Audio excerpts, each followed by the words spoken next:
আমার হচ্ছে রান্না একদম কমপ্লিট। আমি হচ্ছে চালটা বন্ধ করে দিলাম আর হচ্ছে ঘি দিয়ে পেঁয়াজ বেরেস্তা দিয়ে এখন কিছুক্ষণ ঢেকে রাখবো। তো এই তো চিকেনগুলা দিয়ে দিলাম, মশলাটা ভালো মতো কষিয়ে। পাতিলাটা হচ্ছে জারাপুর, আসলে কি বলবো, জারাপু রাখো, যখন আমার লাগে তখন আমি নিয়ে নেব। আসলে কি বলবো, সবাই আমাকে হেল্প করতে হেল্প করে আমার কাজে। আমার পরিচিত যারা আছে, ভাবি, যারা যে যার। তো এই হচ্ছে আমার আজকের ডেলিভারি সম্পূর্ণ কমপ্লিট করে ফেললাম। এখানে হচ্ছে 40 বক্স মোরগ পোলাও। আসসালামু আলাইকুম, কেমন আছেন সবাই? আল্লাহর রহমতে নিশ্চয়ই ভালো আছেন, আমরাও ভালো আছি আলহামদুলিল্লাহ। তো রাশিদা দিনলিপি থেকে আবার চলে আসলাম নতুন একটি ব্লগ নিয়ে। এই তো দেখতে পাচ্ছেন রান্নাবান্না দিয়ে ব্লগটি শুরু করলাম। তো আমি মাঝখান দিয়ে আর কি, রোজার মাঝখানে আর কি বেশ বড় একটা ডেলিভারি দিয়েছি আলহামদুলিল্লাহ। সেটার প্রিপারেশন আর রান্নাবান্না এগুলোই আজকে আপনাদের সাথে শেয়ার করব। মুরগিটা আমি প্রথমে ভিনেগার লবণ দিয়ে মাখায় রাখছিলাম, দেখলেন যে বোলের মধ্যে মাখায় রাখছি। তো সুন্দর করে মাখানোর পর কয়েক মিনিট রেখে, এই তো 5-10 মিনিট রেখে তারপর হচ্ছে ধুয়ে ঝরা দিয়ে রাখছি। আর এই যে বেরেস্তা করে নিয়েছি, দেখেন বেরেস্তাগুলি কত সুন্দর হয়েছে। তো বেরেস্তা এরকম ঝরঝরা হওয়ার কিছু ট্রিক্স আছে, সেটা আরেকদিন ইনশাআল্লাহ দেখাবো। তো অর্ডারের রান্না আসলে এই যে মোরগ পোলাওর জন্য, মোরগ পোলাওর আমি ডেলিভারি দিয়েছিলাম। তো সেই জন্য চিকেনটা ভেজে নিচ্ছি। এক আপু হচ্ছে আমার কাছ থেকে প্রায় খাবার নেয়, আপু প্রায় 4 থেকে 5, আমি যত বছর দিই খাবার নেই, প্রথম থেকে আপু আমার কাছ থেকে খাবার নেয়। 5 বছর হয়ে গেছে আপু আমার কাছ থেকে খাবার নেয়। তো রোজার মধ্যে হচ্ছে আপু প্রত্যেক রোজাই 40 থেকে কোনো সময় 40 বক্স, 50 বক্স, কোনো সময় 60 বক্স এরকম আপু নেয়, কারণ রোজার মধ্যে হচ্ছে আপু ইফতার দেয়। তো ইফতার বিতরণে আপু হচ্ছে আমার কাছ থেকে মোরগ পোলাওটা নেয়। তো এত বছর ধরে আপু এই মোরগ পোলাওটাই নিচ্ছে আলহামদুলিল্লাহ। আপু আমার হাতে খাবার সবাই যাদেরকেই বিতরণ করে সবাই খুব পছন্দ করে, এর জন্য আপু সবসময় মোরগ পোলাওটাই অর্ডার করে। তো এই আর কি আলহামদুলিল্লাহ। এই যে মশলাটা কষিয়ে নিচ্ছি মোরগ পোলাওর জন্য। আমি হচ্ছে 40 বক্স ডেলিভারি দিয়েছিলাম। আর এবার রোজায় তেমন একটা অর্ডার ছিল না, এই বড় অর্ডারের মধ্যে এই 40 বক্স মোরগ পোলাও আর ছোটোখাটো কয়েকটা অর্ডার দিয়েছি আর কি, ডেলিভারি দিয়েছি ছোটোখাটো। আর হচ্ছে বড় অর্ডারের মধ্যে এটাই ছিল আলহামদুলিল্লাহ। এই আর কি। তো দেখতে থাকুন আমার আজকের ব্লগটি, আশা করি আপনাদের কাছে ভালো লাগবে।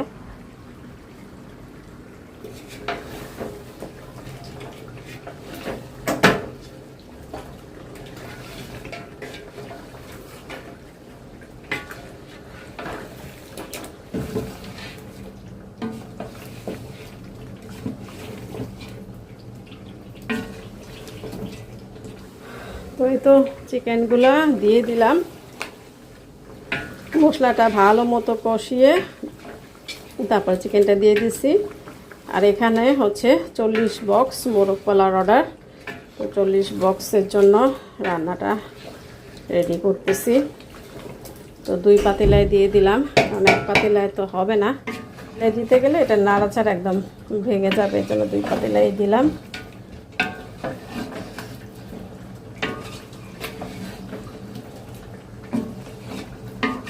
তো এই পাতিলাটা হচ্ছে জারাপুর, আসলে কি বলবো, জারাপু থেকে একবার আনছিলাম। তো জারাপু বলতেছে যে এখন আমার এত বড় পাতিলা লাগে না, তোমার কাছেই রাখো, যখন আমার লাগে তখন আমি নিয়ে নেব। আসলে কি বলবো, সবাই আমাকে হেল্প করতে হেল্প করে আমার কাজে। আমার পরিচিত যারা আছে, ভাবি, জারাপু, যে যার যেমন পারে তেমনই আমার কাজে, আমার ইয়েতে সবাই হেল্প করে আলহামদুলিল্লাহ। এই জন্য সবাইকে অনেক ধন্যবাদ। আপু পাতিলাটা আমাকে দিয়ে রাখছে, বলছে তোমার তো লাগে, তুমি রাখো, সমস্যা নেই, যখন আমার লাগে আমি নিয়ে নিব। তো আসলে আপুর পাতিলাটা ভালো কাজে দেয়।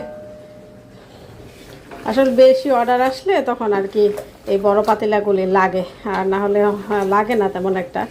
এই যে এরকম 40-50 জনের যদি অর্ডার আসে, বা 80-90-100 জন, তখন এই পাতিলাগুলি লাগে।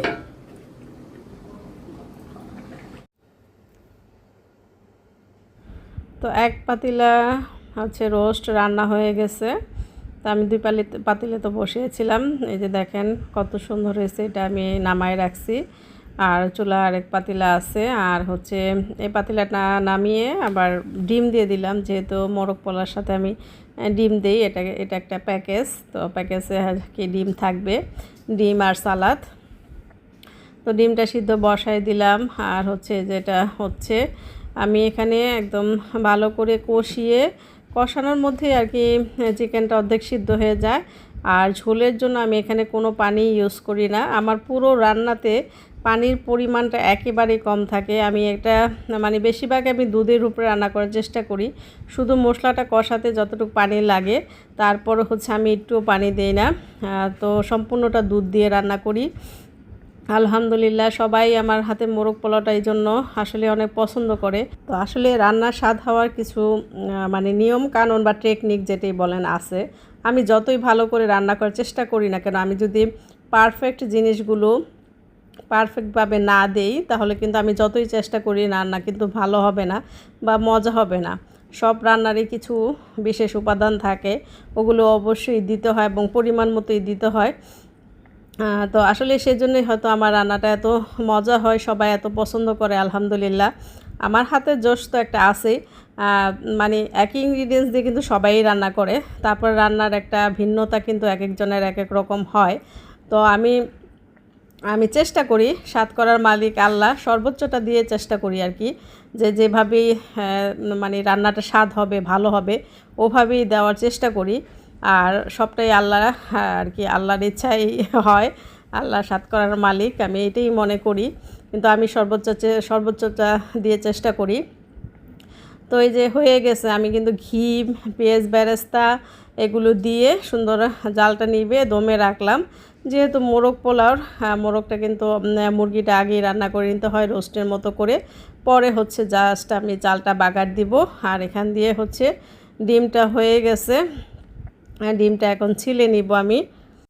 তো অর্ডারের রান্না তো আছেই, এটা তো আমি বেস্ট করার চেষ্টা করি। তারপরে হচ্ছে আমাদের মানে অন্য সব রান্নাগুলো আমি, যেমন আমার বাসায় কোনো গেস্ট আসলে সেই রান্নাগুলো আমি একদম বেস্ট রান্না মানে বেস্টভাবে রান্না করার চেষ্টা করি।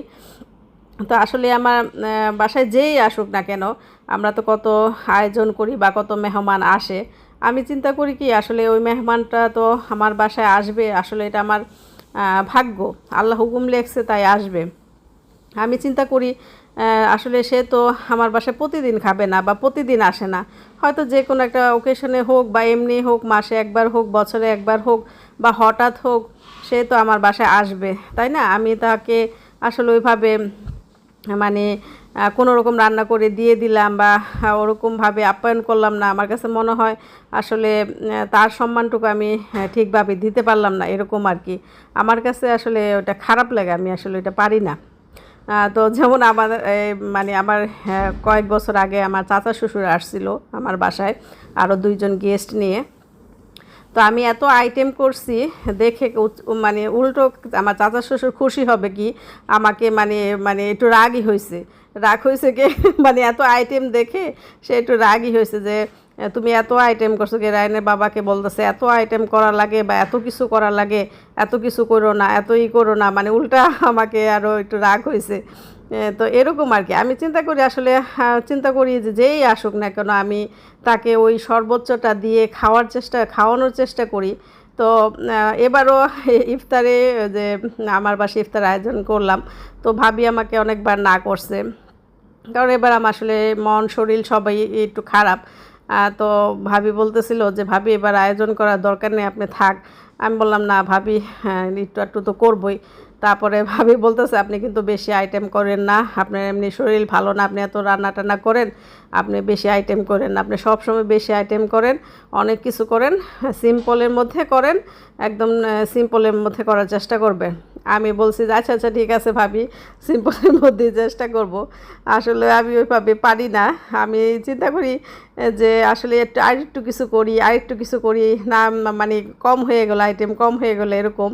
তো এবার যা করছি আলহামদুলিল্লাহ আমার যতটুকু সামর্থ্যে সাধ্যে কুলাইছে আমার শরীরে অতটুকুই করছি। তারপরও সবাই খুশি হয়েছে যে অনেক আইটেম করছেন আলহামদুলিল্লাহ।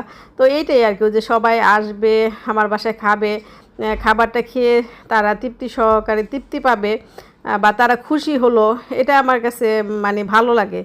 আমি মনে করেন ওই কোনো রকম কিছু রান্না করলাম বা তাদের মানে ওরকম একটু আয়োজন করলাম না, নর্মাল, আমার কাছে ওইটা না কেন জানি শান্তি লাগে না, ভালো লাগে না। আমি চিন্তা করি সে আমার বাসায় একবারই খাবে বা একবারই আসবে। তো যখনই খাওয়াই আর কি, তো এই আর কি, এই হচ্ছে আমার নীতি আর কি। আমি আসলে ওইভাবে পারি না। তো এই জন্য আর কি অর্ডারের রান্নাগুলোও আমি মানে ওইভাবেও বেস্ট দেওয়ার চেষ্টা করি। আমি অত ওই লাভ টাভের কথা চিন্তা করি না যে এইটা বেশি দিলে আমার 2 টাকা লাভ কমে যাবে, ওইটা কম দিলে 2 টাকা লাভ বেশি হয়ে যাবে। আমি এত কিছু চিন্তা করি না। হ্যাঁ, লাভ তো অবশ্যই হয়, লাভ ছাড়া তো আর আমি এত কাজ করি না, বিজনেস করি না। 2 টাকা এদিক আর ওদিক, কিন্তু আমি চাই আমার জিনিসগুলো মানে বেস্ট হোক। আমার এত টাকা যত টাকাই দিয়ে নেক না কেন, আমার কাছ থেকে আমার কাস্টমার টাকাটা দিয়ে খাবারটা নিবে, সে যদি খেয়ে যদি মুখে খেয়ে মানে সে যদি ফিল করতে না পারে যে না সব খাবারটা অনেক মজা বা বেস্ট, যখন খাবারটা সে মুখে দিবে তখনই যদি তার মুখে হাসি বা মানে সে স্যাটিসফাই হয়ে যায় যে না খাবারটা আমি আসলেই ভালো পাইছি, তখন মানে ওইটাই আমার শান্তি বা ওইটাই আমার আর কি। আমি চিন্তা করি এটা। আর এটা আমার প্রত্যেকটা কাস্টমারের থেকেই আমি রিভিউ পাই আলহামদুলিল্লাহ। মানে তারা সবাই মানে খুবই খুশি হয় আমার খাবার খেয়ে। তো ওইটাই, আমি যে পর্যন্ত শুনবো না যে খাবারটা মানে তাদের কাছে ভালো লাগছে কিনা, আমারও শান্তি লাগে না। তো যখন শুনি যে না একদম বেস্ট, তারা খুবই খুশি, আমারও শান্তি লাগে। তো আমি এরকম আর কি বেস্টভাবে দেওয়ার চেষ্টা করি।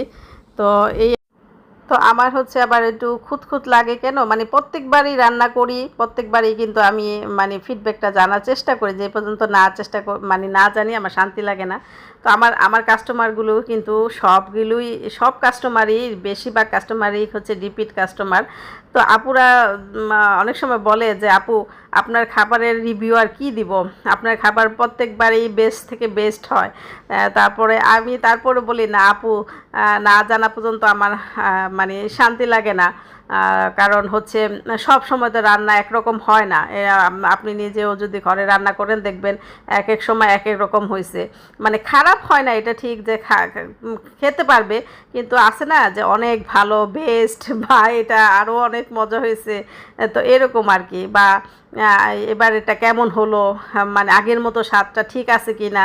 তো আমার সব তো রিপিট কাস্টমার, সবাই বলে যে আপু আপনার খাবারের কি রিভিউ দিব, মানে আপনার তো সব সময় আপনার খাবার বেস্ট হয় বা আরও ভালো হয়। হ্যাঁ, তো এই আর কি। তো তারপর আমি বলি না আপু সব কিছু ঠিক আছে না, জাস্ট এটুই আমাকে জানাই দিবেন, তাহলেই আমার শান্তি।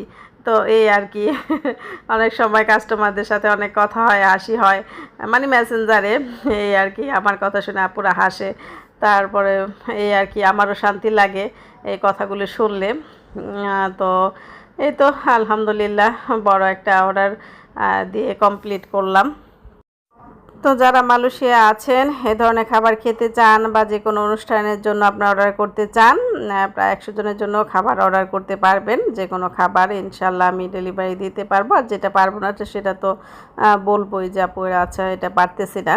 তো যারা মালয়েশিয়া আছেন, তো আপনারা এই ধরনের খাবার নিতে পারেন, যে কোনো খাবারই হোক। আপনারা আমার পেজে যোগাযোগ করবেন।